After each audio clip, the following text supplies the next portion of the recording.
Hey, what's up, you guys? Welcome back to my channel. Thank you so much for tuning in. I really appreciate it. So, hey, in today's video, we're going to be discussing the 50-30-20 budgeting rule. And if you've never heard of the 50-30-20 budgeting rule, then be sure to stay tuned and watch all the way through, because this is just going to be a very jam-packed, educational, financial video for you that's going to help bring some financial stability to your life and just overall improve your financial life. So before we go ahead any further with this video, I would really appreciate it if you could just tap the like button, tap the thumbs up button on this video, and if you're not already subscribed here to my channel, be sure to hit that red subscribe button on the bottom right side of your screen, and also turn on the notification bell as well, so that way you'll be notified each and every time I upload a video. I post videos each and every Monday at 3 p.m. West Coast time. So without any further delay, let's go ahead and get right into the video. All right, you guys. So like I said, we're going to be discussing the 50-30-20 budgeting rule. So this total 50-30-20 budgeting rule is broken down by percentages. There's the 50% part of the budget, the 30% part of the budget, and the 20% part of the budget. And each one of those numbers is a percentage. And each one of those percentages represents a portion of the budget. And the total percentage, when you add it all up together, is going to be 100%. You know, the 50 plus the 30 is 80, plus the 20, that's 100%. So that's your total budget of your take-home income.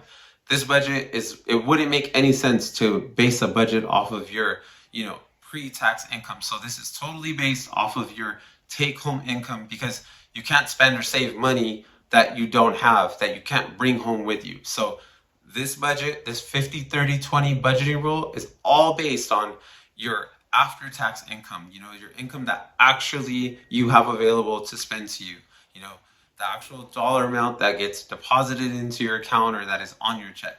So just wanted to clarify that and get that out of the way. So now that that's out of the way, like I said, each one of these numbers represents a specific part of the budgeting rule. So let's talk about the 50%. So the 50% of the 50-30-20 budgeting rule represents your needs category.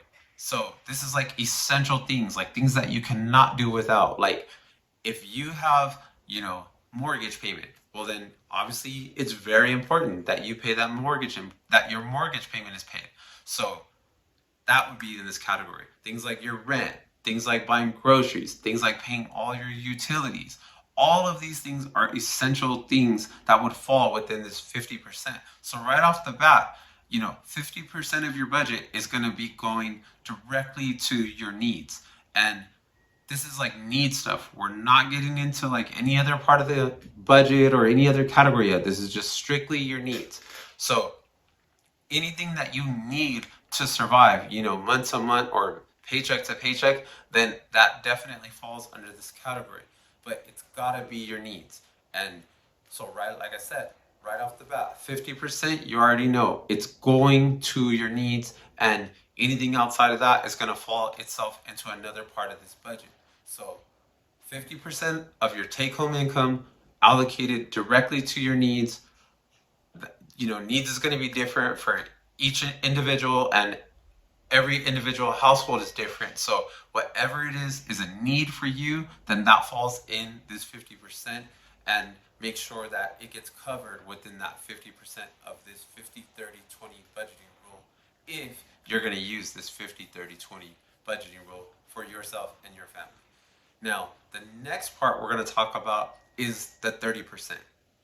So there is some wiggle room, and there is some part of this budget that is what I would say is more flexible and allows you to have some fun within the budget, because this could have been a budget where there's like no room for fun. It's very strict. It's all about pay your bills, and the rest is all saving and investing.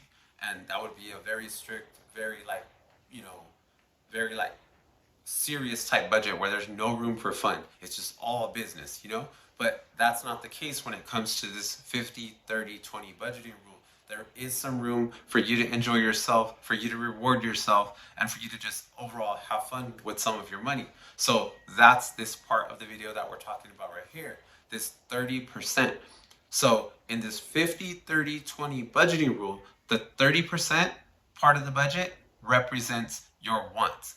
And like I said, there's a very big difference between, the 50% that's your needs. Like, that's essential stuff that you need to live. Like, you need that in order, to function week to week, month to month, paycheck to paycheck. Now, this category is your wants. So this is none of the things that's going to be inside your, your needs category. This is going to be the stuff that you just want, when you're out and about and you're like, hey, I want to go eat, or hey, I see that thing, I want to go buy it, or whatever it is. It's something that you just choose to go ahead and buy, but you don't need that thing. You don't need AirPods, you don't need the new iPhone, you don't need that new car, you don't need to go shopping. So all of those type of examples, is a need. I mean, it's a want, it's not a need. So that falls within this 30% part of the budget, of this 50-30-20 budgeting rule.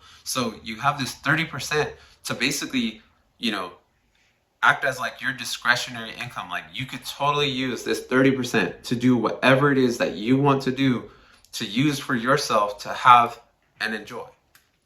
And that's what this 30% represents. So think about it as the 50%, the first 50% of your budget is all about like the most important priority things in your life that you need to function, week to week, month to month, or paycheck to paycheck.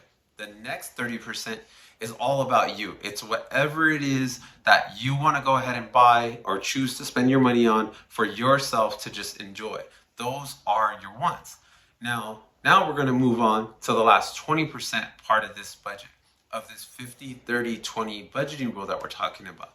So when it comes to this last part, this last 20%, which makes up the complete 100% part of your budget, your whole total income for the month, this last 20% is going to come down to and be broken down between your saving and your investing. Now, you don't have to necessarily just save, or you don't have to necessarily just invest, but you can go ahead and use that in whatever way that you want. Like, you don't need to invest if you don't want to, or if you just want to invest but you don't necessarily want to save, well, hey, that's a total choice of your own. You have the freedom to go ahead and the flexibility to go ahead and do whatever it is with that last 20%. But this budgeting rule is designed for you to use that. This particular 20% part of your take-home income is going to be designed for you to save that some portion of your income, for savings, for like an emergency fund and things like that. And then some other portion out of this 20% is going to be for you to invest. Or maybe you want to invest the whole 20%. Maybe you want to save 5% for, something like an emergency fund. And then maybe you want to go ahead and invest the other 15%. Or maybe in this 20% of your income, out of this 50-30-20 budgeting rule, you have some debt that you want to work on paying off. So that would fall under this, this saving and investing category. Out of this 20%, this would be, you would use some part of your income out of this 20% that's left over out of your budget, out of the 50-30-20 budgeting. You would go ahead and use whatever money that you choose and desire to out of this 20% to go ahead and attack your debt, so that way you could go ahead and wipe it out and be debt free. But basically, the idea here is that this 20% is just simply set aside for like saving and investing or paying off debt. That's what this last 20% of the 50-30-20 budgeting rule is set aside. So let's go ahead and just do like a quick recap. So the first 50% out of the 50-30-20 budgeting rule is all about your needs. It's essential items, things that you just truly can't do without for the month, for the week, or from paycheck to paycheck. So that's what's covered in the first 50% of the 50-30-20 budgeting rule. Now, the next percentage is the 30%.